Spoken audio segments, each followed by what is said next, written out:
Déjà pour revenir sur la virtualisation, donc en tout cas ma vision et la vision de Citrix, c'est finalement décorréler toutes les couches hardware, système d'exploitation, applications et données, et du coup gagner en agilité. Donc c'est ce qu'ont font les entreprises depuis déjà bien longtemps. Du coup ça a commencé par la virtualisation de serveurs. Donc finalement virtualisation c'était une machine virtuelle ou plusieurs machines virtuelles qui étaient hébergées sur différentes machines. Ensuite, on a essayé de chercher à rationaliser finalement les serveurs et du coup virtualiser beaucoup plus de serveurs sur peu de machines physiques. Et ensuite, maintenant, on est plus sur une tendance justement de cloud privé, cloud public, où justement on va délivrer finalement un service à un utilisateur. Donc finalement, l'hyperviseur a finalement plus d'importance. Et finalement, ce qu'on cherche à délivrer, c'est finalement un service.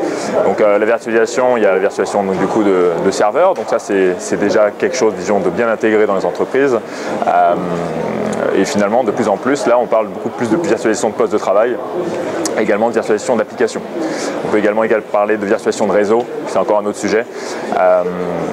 Et du coup, en fait, pour répondre à la question, oui, la perception elle change pour les IT, dans un sens où ils se penchent sur un modèle justement de cloud privé où justement on industrialise la fourniture de postes de travail et des applications.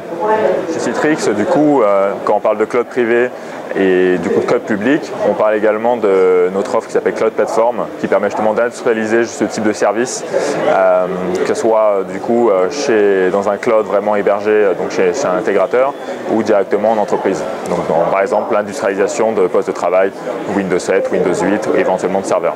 Donc oui, en effet, la fin de Windows XP arrive à terme d'ici quelques semaines. Du coup, il y a déjà beaucoup d'entreprises qui ont soit terminé leur projet de déploiement, soit qui sont en train de planifier, éventuellement déployer des postes de travail Windows 7 ou Windows 8, éventuellement ou directement Windows 8.1 pour certaines entreprises plus matures. Et donc la partie la plus importante dans un projet, c'est l'application. L'application devient importante parce que finalement, si on n'est pas capable de fournir une application maintenant sur différents types de devices, peu importe si on parle de Windows, peu importe si on parle de Mac ou éventuellement d'autres systèmes, l'application c'est vraiment le point d'entrée sur un projet de poste de travail en 2014. Un projet de migration de poste de travail, si on regarde un peu les différentes phases et on parle de la compatibilité applicative, ça représente généralement à peu près 40% d'un projet en termes de budget. Si on ne gère pas cette partie-là dans un projet, la migration ne va pas se faire simplement. Il faut absolument gérer cette partie-là et généralement sur les projets de migration, c'est une partie qui est vraiment sous-estimée par ces projets. Chez Citrix, on essaie d'accompagner justement nos clients dans ces transitions. Donc en fonction des scénarios, éventuellement dans le renouvellement de machines, pour certains scénarios, on peut proposer par exemple dans le renouvellement partir sur des clients légers et fournir un poste de travail virtualisé.